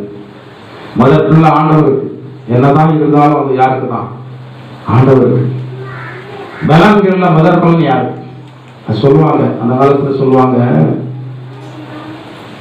அந்த ரூட்டக்கா வயல் அறுத்த உடனே நெல் அளக்கிறவங்கிட்ட முதல்ல சொல்லுவாங்களாம், இதுல வந்து முதல்ல அளந்து இதை தனியா வைக்க முடியுமாங்களாம். அப்ப அவங்களுக்கெல்லாம் வேடிக்கையா இருக்கும், வயலு கொடுக்கணும் அதுக்கே முதல்ல வந்து கொடுக்கணும் அப்படிலாம் நினைச்சு சிலர் அவங்கள வந்து பேசினதெல்லாம் உண்டான்.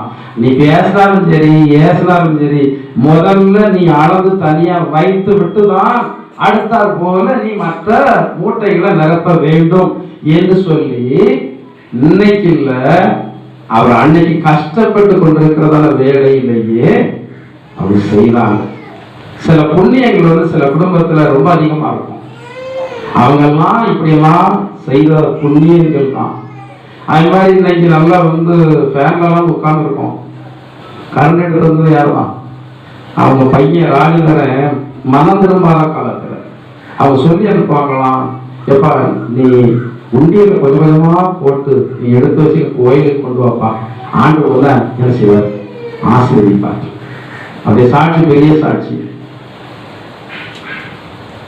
நான் ஞானஸ்தானம் கொடுக்கும்போது குடிக்காரன் அன்னைக்கு தான் சொன்னாப்புல, நான் ஞானஸ்தானம் ராஜேந்திரன் கொடுக்கும் நான் தான் கொடுத்தேன். அந்த நாட்களில ராஜேந்திரன் திருமணம் வைத்திருக்கிற கனகா அவர்களுக்கு ஏர்வாடி சாமியல் அவருடைய வீட்டு தொட்டியில வைத்து ஞானஸ்தானம் கொடுக்கப்பட்டது. அப்ப ஞானஸ்தானம் கொடுக்கப்படுகிற வேலையில் அவன் குடிக்காரன் சொல்றான், நான் நல்லா குடிப்பேன் குடிச்சுக்கிட்டே தான் நான் என்ன எடுத்தேன், ஞானஸ்தானம் எடுத்தேன். ஆனா ஆண்டவர் என்ன செய்தார், எந்த அளவினால் அளக்கிறீர்களோ அந்த அளவினால் அளக்கப்படும். அந்த ராஜேந்திரன் ஒரு விதத்துல அள்ளி அள்ளி கொடுக்கறதுல சிலர் அவனை ஏமாளிமாங்க. ஒரு ஆளுக்கு தேவை டக்குன்னு, அதாவது அவங்க செலவுக்கு யோசனை பண்ணுவாங்க, யாருக்காவது ஒரு தேவைன்னு எங்கேயாவது உருட்டி பிறகே செய்வாங்க. அப்போ ஒரு நாள் அவங்க வீட்டில் மனைவி பிள்ளைங்களாம் சொன்னாங்க, சமீபத்தில் அந்த சாட்சியை நான் அவருக்கு சொல்லலை, நான் சொல்லிடுறேன். இப்போ உங்களுக்கு ஒரு நல்ல சட்டம் கிடைக்கல, முன்னாடி பிரசனம் பண்றீங்களா, வெள்ளை சட்டம் மஞ்சள் சட்டம் மாதிரிலாம் இருக்கு. வெள்ளை சட்டம் எப்படி இருக்கான், மஞ்சள் சட்டம் மாதிரிலாம் இருக்கு. இந்த வெள்ளை சட்டம் எடுத்து எத்தனை நாளாச்சு உங்களுக்கு வந்து ஒரு சட்டம் எடுத்து போடக்கூடாதா? ஆனா இருந்த அவரவர்களுக்கு இருக்கிற சூழ்நிலை அவரவர்களுக்கு தான் தெரியும். இருந்த சூழ்நிலை சட்டையை புதுசு எடுத்து போடுவதற்கான வாய்ப்புகள் இல்லை. ஆனா இதயத்துக்குள்ள வேதனை இவ்வளவு. இதோட அவன் நடத்துறதான சபையில் ஆட்கள் நிறைய இருப்பாங்க. இது ஒரு இடத்துல முன்னாடி போய் வந்து பிரசங்கம் பண்றோம், ஆனா நமக்கு ஒரு நல்ல வெள்ளை சட்டை இல்லையே அப்படின்னு சொல்லி வேதனைப்பட்டான். ஊழியத்துக்கு போயிட்டு ஒரு நாள் நைட் ஆன் டைம்ல வந்து கொண்டிருக்கும் போது ஒரு பெரிய பார்சல் வந்து ரோட்ல கிடந்தது. அப்போ இவரு என்ன என்று சொல்லி வந்து பார்ப்பதற்கு கொஞ்சம் தயக்கோட வெடிகுண்டா இருக்கும் போது என்னவா இருக்கும் போது, ஆனா அது அந்த விழுந்ததுல லேசா அந்த பேக்கெட் ஓப்பன் ஆகி அதுல இருந்த துணி ஷர்ட் அப்படி வெளியே தெரியுது. பார்க்கிறாரு, தேவைக்கு ஒயிட் ஷர்ட். அடுத்த இதை எடுத்து வண்டியை நேற்று கொஞ்சம் தூரம் தண்ணி போற, அதே மாதிரி இன்னொரு பாக்ஸ், கிட்டத்தட்ட 100 சட்டை 150 சட்டை சொன்னார். ஒரே நேரத்தில் 100 சட்டை 150 சட்டை சொன்னார். நான் எனக்கு தேவையான 1-2 எடுத்துக்கிட்டு அவ்வளவு ஷர்ட்டையும் யாரெல்லாம் சபையில கஷ்டப்பட்டாங்க அவ்வளவு பேருக்கும் புத்தம் புதுசா நான் நினைச்சேன் கொடுத்தேன். கொடுக்கறதுல நமக்கு ஆண்டு பாக்கியம் இருந்தா தான் இப்படிப்பட்டதான ஆசீர்வாதங்கள் நமக்கு கொஞ்சம் செய்வார். யாரையும் மேன்மையா சொல்கிற அப்படி அல்ல, யாருக்கும் முகசூதி அல்ல. சில சாட்சிகளுக்காக சில சொல்லிதான் ஆக வேண்டியது இருக்கு. நீங்களும் ஒரு வேளை சில சாட்சிக்கு எதுவாக இருந்து உங்களை சொல்லக்கூடிய சூழ்நிலை தான் வரும். சில இடங்களில் வெளியிடங்களில் உங்களுடைய சாட்சியெல்லாம் பேர் சொல்லலாம் பேசியிருக்கிறேன், சொல்லி இருக்கிறேன். அப்போ மக்கெதோனியா பட்டணத்தில் உள்ள சபையார் கொடிய தரித்திரத்துல எப்படி கொடுக்குறாங்க, நீங்க எவ்வளவு கொடுக்கிறீர்கள் என்பது முக்கியம் இல்ல. உங்க ஈரதையை கொடுக்கும்போது உதாரத்துவமா கொடுக்குறீங்களா, சந்தோஷமா கொடுக்குறீங்களா? நீங்க அதிகம் கொடுத்து இப்படி கொடுக்க வேண்டியது இருக்கிறது. எனக்கு அன்னைக்கு இப்ப சபைத்தோடு பேசி கொண்டிருந்தாரு, என்ன தெரிஞ்சவர் பேசி கொண்டிருந்தாரு, உங்களுக்கு காணிக்க வாங்க தெரியல பாஸ்டர். அவர் இந்த சபையில் உள்ளவர்கள் வேற ஒரு சபையில் உள்ளவர். எங்க சபையில பாஸ்டர் எப்படி காணிக்க தெரியுமா சொல்லுங்க அப்படி கேட்ட அவர் சொல்றாரு, சொல்லணும் தான் வந்தியா நீங்க ஆஸ்பத்திரி பேருக்கு 1 லட்சம் செலவாகும்ல, இப்ப 50,000 ஆண்டு கொடுங்க, இல்ல அடுத்த உங்களுக்கு வந்துடும், அதனால நீங்க கொடுத்துருங்க. அப்படியே சொல்லி சொல்லி பயங்காட்டி வாங்கியே இன்னைக்கு அவர் நல்லா இருக்காரு. உங்களுக்கு என்ன வாங்க தெரியல, காணிக்க வாங்க தெரியல. காணிக்க எனக்கு இல்லை, காணிக்க யாருக்கு? ஆண்டவருக்கு. எதற்காக காணிக்க ஆண்டு ஏற்படுத்தி வைத்திருக்கீங்க நல்லா அறிந்து கொள்ள வேண்டும். நீங்க சிலருக்கு காணிக்க எது கொடுக்க வேண்டும் என்பதே தெரியாமல் இருக்கிறது. 2 காரியத்திற்கு தான் ஆண்டு காணிக்கை வந்து இன்றைக்கு அங்கீகாரம் பண்ணி வைத்திருக்கிறார். ஒன்று, சபையை நடத்துகிறதான ஊழியக்காரன் திருப்தியாக நன்றாக சாப்பிட்டு அவன் குறைவில்லாமல் இருக்கணும். 2வது, சபையுடைய தேவைகள் எல்லாம் குறைவில்லாமல் சந்திக்கப்படணும். இந்த 2 காரியத்துக்கு தான் அவன் சட்டமாக வேதாகமத்துல வந்து உண்டாக்கி வைத்து விட்டார். சிலர் சொல்லுவாங்க அது பழைய ஏற்பாட்டு காலத்துலதான் தசமா காணிக்கலாம், புதிய ஏற்பாட்டு காலத்துல கிடையாதுன்னு சொல்லி ஆண்டு எழுதும்போது அழகாக எழுதிவிட்டார். நீங்கள் அவைகளையும் இவைகளையும் செய்ய வேண்டும், அவைகளையும் விட்டு விடாதிருக்க வேண்டும். அப்பவும் ஊழியம் தான் நடந்தது, இப்பவும் ஊழியம் தான் நடந்து கொண்டிருக்கிறது. ஒருவேளை காணிக்கையை கொடுக்க வேண்டாம் என்று சொல்கிறதா ஒரு கொள்கை வைத்து விட்டால் ஊழியத்துடைய தேவைகள் எப்படி சந்திக்கப்படும்? தைரியமாக எப்படி ஊழியக்காரங்க வந்து ஊழியத்தை செய்ய முடியும்? ஊழியக்காரங்களுடைய பிழைப்புக்கு இரண்டு வேதத்தில் சொல்லப்பட்டிருக்கிறது, காணிக்கை சுவிசேஷகருக்கு என்ன உண்டாக்குறது? பிழைப்பு உண்டாகும். பிழைப்புக்காக சுவிசேஷம் அல்ல, ஆண்டவரை நம்பி ஊழியத்தை செய்யறபடினாலே அந்த ஊழியம் இவருக்கு பிழைப்பை கொடுக்கிறது.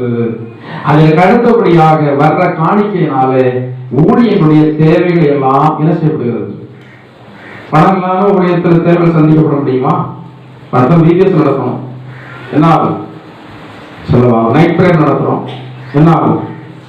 அதெல்லாம் தசமா கணிக்கு வரலாம் பாஸ்டர், அதெல்லாம் செய்ய வேண்டியது. என்னத்தை பண்ணிட்டு இருக்கீங்க? நீங்க வீடை வந்து ரொம்ப நாள் கட்டிட்டு இருக்கீங்க, வேலை வேலை சிலருடைய கண்ணு விடுறதா கட்டப்படாமல் இருக்குது. எனக்கு தெரியல. நல்ல ஜோம் பண்ணுங்க. வீடு வந்து சீக்கிரத்துல என்ன செய்யணும்? நாங்க ஜோம் பண்றோம். விசுவாசிகளுக்கெல்லாம் நல்ல பெரிய பெரிய வீடா கட்டணும். வீடு இல்லாதவங்களுக்கு ஆண்டவர் இடம் வாங்கி கொடுத்து வீடை கட்டணும்னு ஒருவருக்காக ஒரு ஜோம் பண்ண வேண்டும் அல்லவா? நீங்களும் வந்து என்ன செய்யணும்? இது மாற்றி இவருக்கு வந்து இவ்வளவு பெரிய வீடு ஊழியெல்லாம் செய்தது. விசுவாசிகளை விட ஊழியக்காரங்க நேர்மையா இருக்கணும். அதான் எல்லா இடத்துலயும் இருக்காங்க. வெளியெல்லாம் போயிட்டு வந்தவங்க கேட்டு பாருங்க. கோயம்புத்தூர்லாம் போயிட்டு இருக்காங்க அல்லவா? அவர்களுக்கு கேட்டு பாருங்க. அங்கே ஊழியக்காரங்க எப்படி இருக்கிறாங்க கேட்டு பாருங்க. டவுன்ஷிப்ல உள்ளதான ஊழியக்காரங்க எல்லாரும் நேர்மையாக இருக்கிறாங்க. அவர்களுக்கு ஆண்டவர் அந்த இடத்த கொடுத்திருக்கிற மேன்மையா இருக்கிறாங்க. நமக்கு எந்த இடத்த கொடுத்தாரு? உருகி போக முடியுமா என்ன? உருகி போக முடியாது. நான் போனா போயிடலாம். ஆனா அதனால வருகிறதான விளைவுகள் சில வேலைகள்ல ஈடுபடுத்த முடியாம, ஈடுகட்ட முடியாம சில விளைவுகள் ஆயிடும். என்ன ஆண்டவர்கள் பயப்படுறோம். சரி, இப்போ அந்த யாக்கோபு அவன் நிராகரமாக தள்ளிவிடப்படுகிறான். கழுகுடைய குஞ்சு தள்ளிவிடப்படுகிறது போல இவன் தள்ளிவிடப்படுகிறான். அவனுடைய தகப்பன் ஐஸ்வர்யவான், அவனுடைய தாத்தா வந்து ஐஸ்வர்யவான், பெரிய பணக்கார வீட்டில் உள்ளதான பிள்ளை ஒண்ணு இல்லாம இப்ப எதுக்குமே தோண்டிட்டு இருக்காங்க. ஆண்டவரே எனக்கு சொன்னா உன்னை எவ்வளவு ஒரு நிலைமை பாருங்க. ஒரு ஐஸ்வர்யவானுடைய மகனுக்கு இந்த நிலைமை. ஆண்டவரே எனக்கு என்ன தரணும்? உன்னை ஆகாரமும். அப்ப அவனுக்கு நம்பிக்கை இல்லை. என்ன கிடைக்கும்? போறது எங்கெல்லாம் போறோம்? மாமி வீட்டுக்கு தான் போறோம். மாமி எப்படி இருப்பான்னு இவருக்கு தெரியாது. மாமி எப்படி இருப்பான்னு தெரியாது.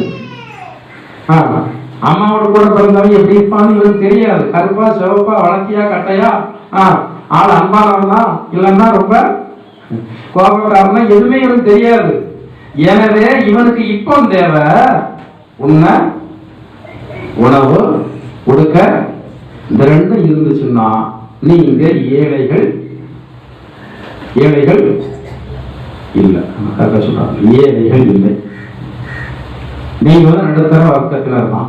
நான் சிறுவனாக இருக்கும்போது காலேஜுக்கு ட்ரெஸ் போட்டு போறவங்க கூட கிழிஞ்சிருக்கும். பேண்ட் கிழிச்சு தச்சு போட்டு போவான் காலேஜுக்கு போறவங்க கூட. இன்னைக்கு பரம இழவு சொல்லுவாங்க. கோயில்கள் தான் பெற்றோர்கள் செய்யறாங்க. ஆனா அந்த வீட்டில் உள்ளதான பையன், ராஜா வீட்டில் உள்ள பையன் ட்ரெஸ் போட்டு போற மாதிரி போறான். கஷ்டம் தெரியாம வந்து பெற்றோர்கள் என்ன செய்யறாங்க? வளர்க்குறாங்க. கஷ்டப்பட்டு பிள்ளைகளை வந்து என்ன செய்யறாங்க? வளர்க்கிறாங்க.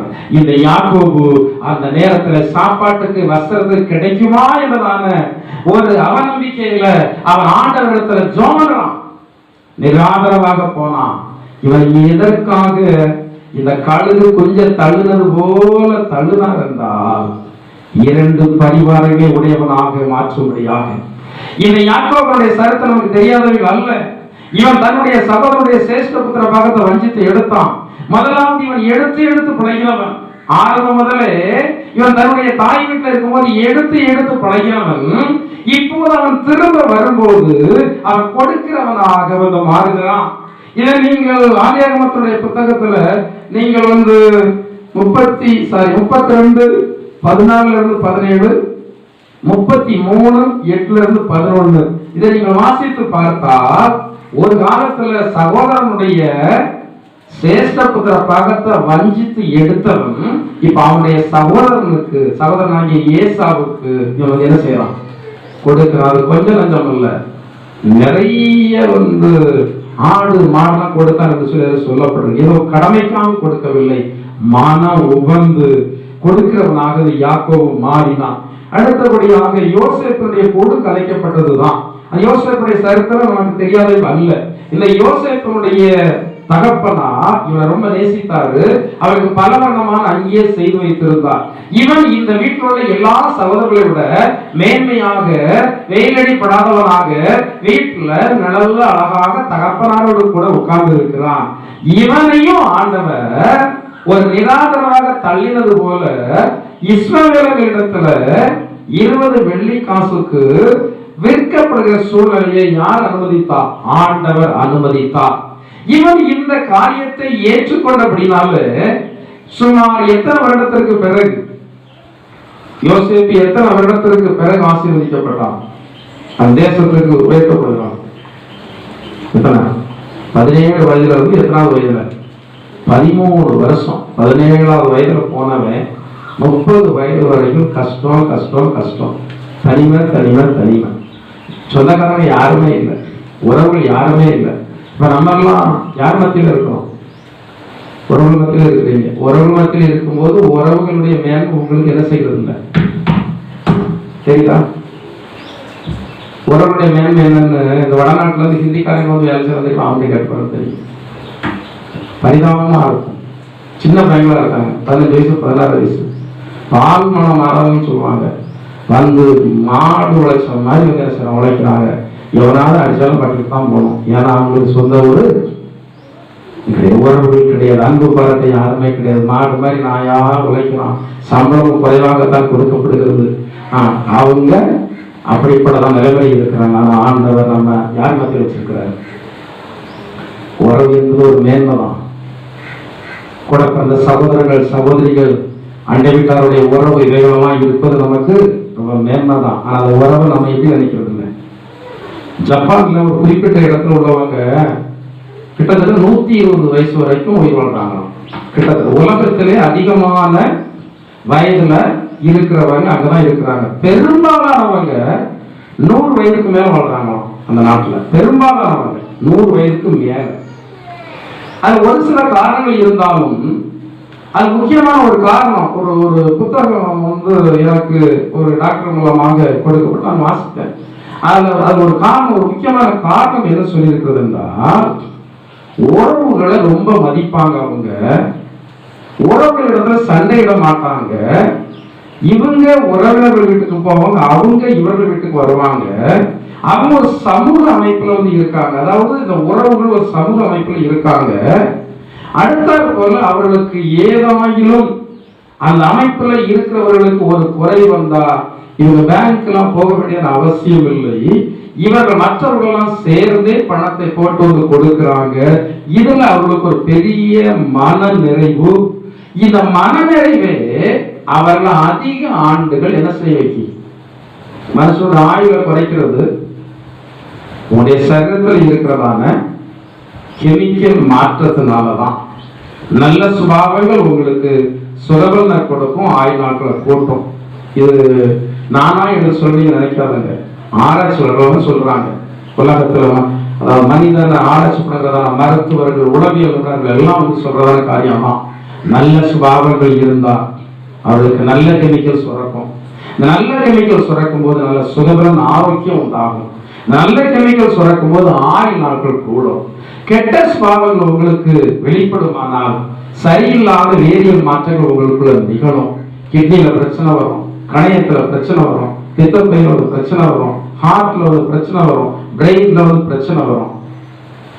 என்னத்தான் பிரச்சனை வரும்னு சொன்னாலும் நம்மளால சுபாவத்தை மாற்ற முடியல.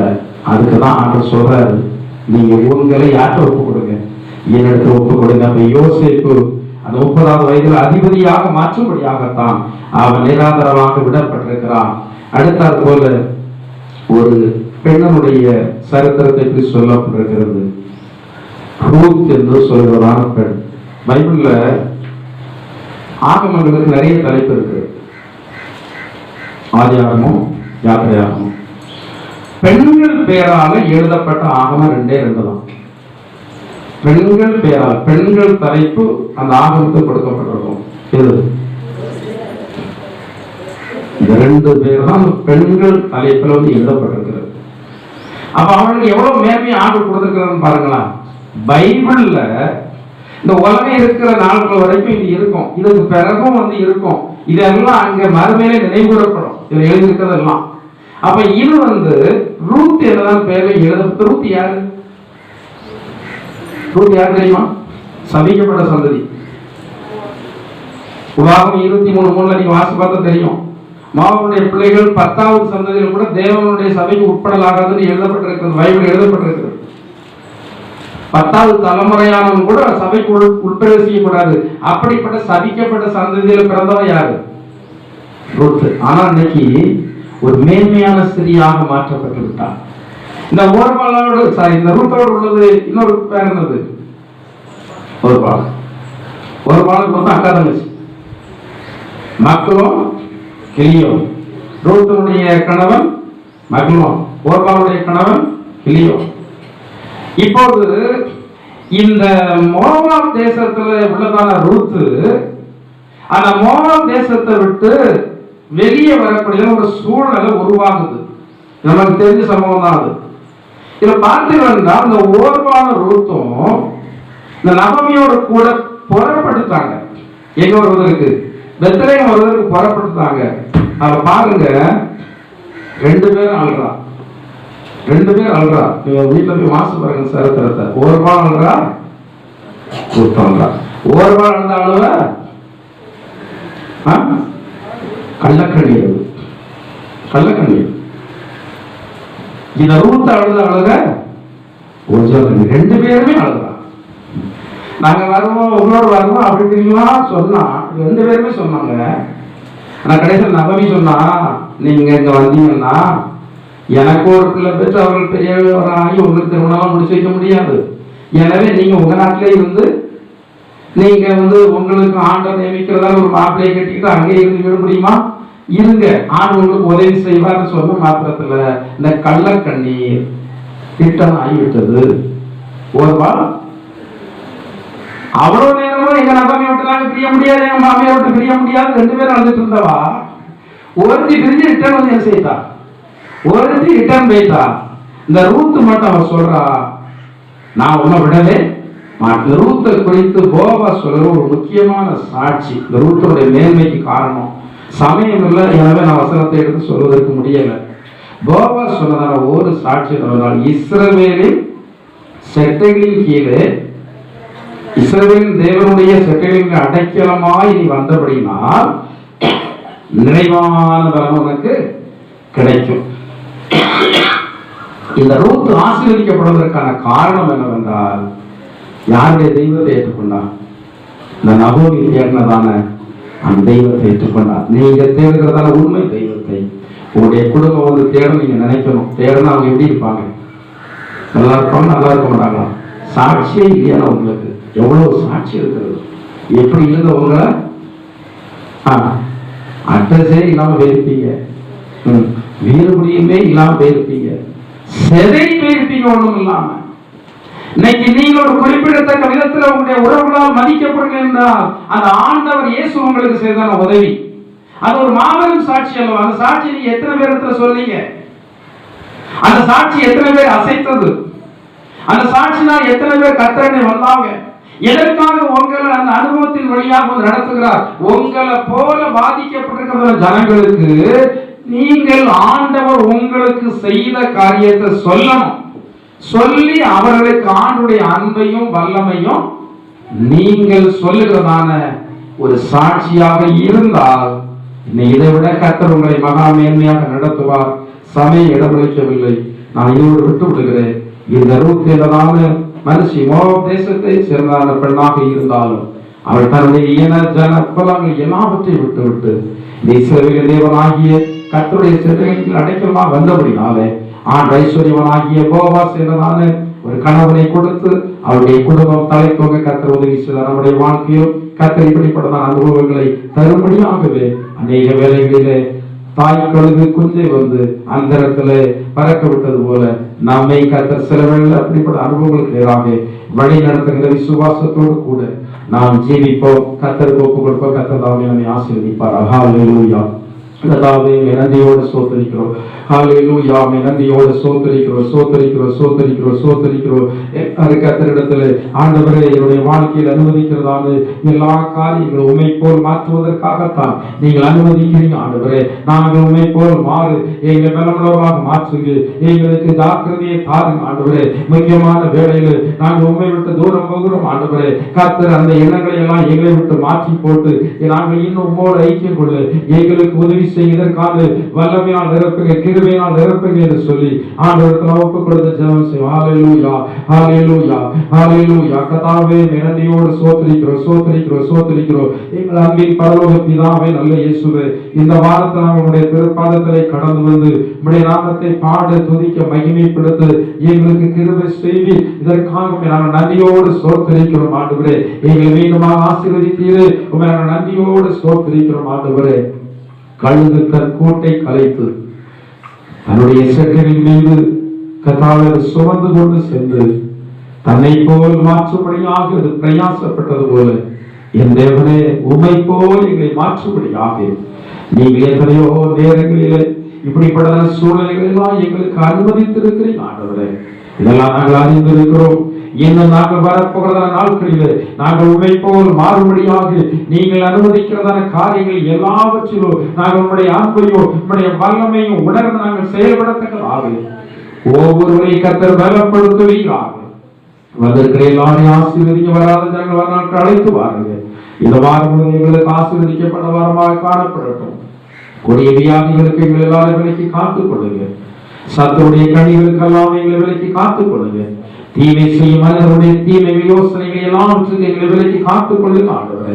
இவருடைய போக்குவரவு பிரயாணங்கள் எல்லாம் உங்க பாதுகாப்பை தாருங்க. வருகை தாமதிக்குமாறு மீண்டுமாக ஒருமுறை கொள்ளுங்க. உங்க சன்னிதானத்திலே கடந்து ஆரம்பிக்கு கிருபையாக ஆண்டவரே. வருகை இருக்குமானால் உண்மை எதிர்கொண்டு வரத்தக்கமான பரிசுத்த ஜீவித்த நலனுடக்கே தந்து தேவன் நாம் வழிநடத்த வேண்டுமாறு இயேசுவின் நாமத்தால் ஜெபிக்கிறோம் ஜீவனுள்ள பிதாவே.